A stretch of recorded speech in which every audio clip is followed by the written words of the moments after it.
Hello viewers, সবাই কেমন আছেন? দেশ এবং প্রবাস থেকে যারা নিয়মিত আমার ভিডিও দেখেন তাদের জানাই আন্তরিক শুভেচ্ছা। আজ আপনাদের দেখাতে চলেছি ব্রাহ্মণবাড়িয়ার সবচেয়ে বড় ফ্লাইওভারের নির্মাণ কাজের বর্তমান অগ্রগতির চিত্র।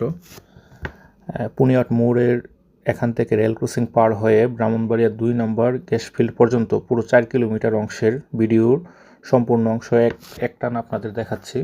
বর্তমান কোন অংশে কাজের কেমন অগ্রগতি তাও আপনাদের এই ভিডিওর মাধ্যমে বিস্তারিত তুলে ধরছি।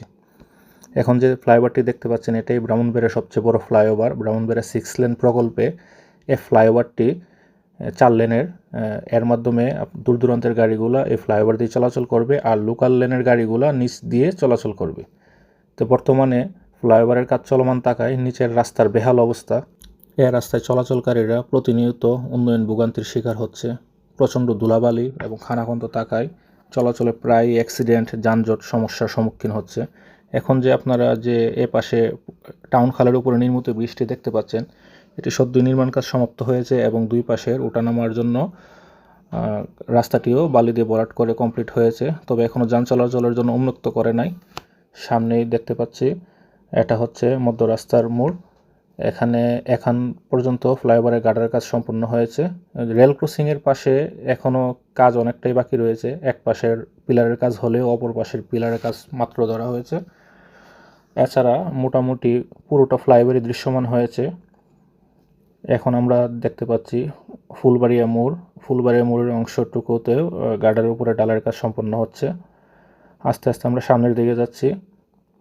এই অংশে নিচের রাস্তাটা এক পাশে কোনো রকম গাড়ি চলাচলের মতো উপযুক্ত করলেও তেমন ভালোভাবে চলাচলের উপযুক্ত হয় নাই। সামনে বিরাসার মোড়ের এখান পর্যন্ত গার্ডার উত্তোলন হয়েছে এবং সামনে ক্রেন দুইটি যার মাধ্যমে গার্ডারগুলো উত্তোলন করা হয়।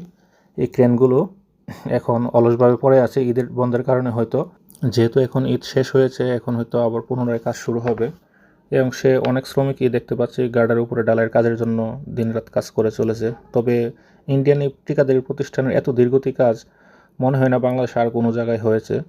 প্রতিনিয়ত তাদের এই দীর্ঘতি কাজ দেখতে দেখতে ব্রাহ্মণবাড়িয়ার মানুষ অতিষ্ঠ। বিরাসার মোড়ের এই পর্যন্ত ফ্লাইওভারটি এখানে এসে নেমে যাবে। সামনে বিরাসা মোড়ের এই রাস্তার নিচের অংশটুকু বেহাল অবস্থা এবং প্রায়শই যানজট লাগে। এখনও ভিডিওতে দেখা যাচ্ছে গাড়ির কিছু জটলা রয়েছে। সামনে গ্যাসফিল্ড যে হেডকোয়ার্টারের সামনে স্লোভিংয়ের জন্য কাজ ধরছে, কিন্তু কাজের খুবই দীর্ঘতি। এবং এরপরের অংশটুকু 4 লেনের ডালাই কাজ, মানে মেন লেনের ডালাই কাজগুলো সম্পন্ন হয়েছে। দুই পাশের যে সার্ভিস লেন তার মধ্যে ডান পাশের সার্ভিস লেনের কাজটুকু মোটামুটি গাটোরা পর্যন্ত কমপ্লিট হয়েছে।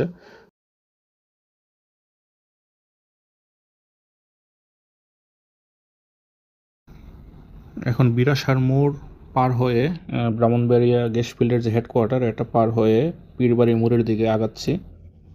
রাস্তার দুই পাশের যে অবস্থা, মধ্যে তো 4 লেন এবং ডান পাশের সার্ভিস লেনের কাজটি সম্পন্ন হয়েছে এবং বাম পাশের কাজটি এখনও ধরে নাই।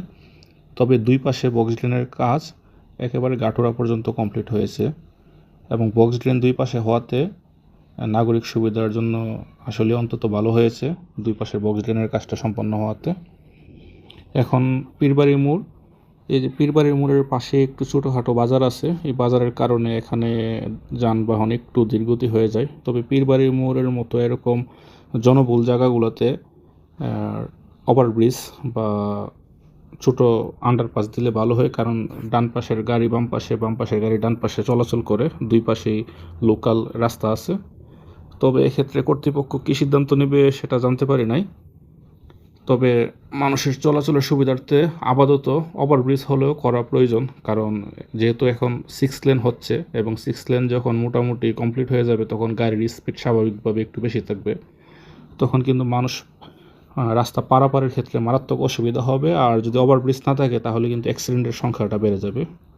এখন আমরা পুলিশ লাইনের অংশ পাড়ি দিয়ে সামনে এগিয়ে যাচ্ছি গাটোরা মোড়ের দিকে।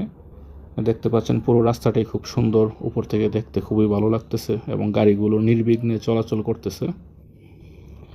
যদিও ডান পাশের রাস্তাটি খোলা আছে, কিন্তু ওইখানে গাড়ি তেমনভাবে চলাচল করতে পারতেছে না, কারণ সামনের অংশে দিয়ে রাস্তা ব্লকেজ করা আছে। এখন চলে আসলাম আমরা দেখতে দেখতে গাটোরা মোড়ে।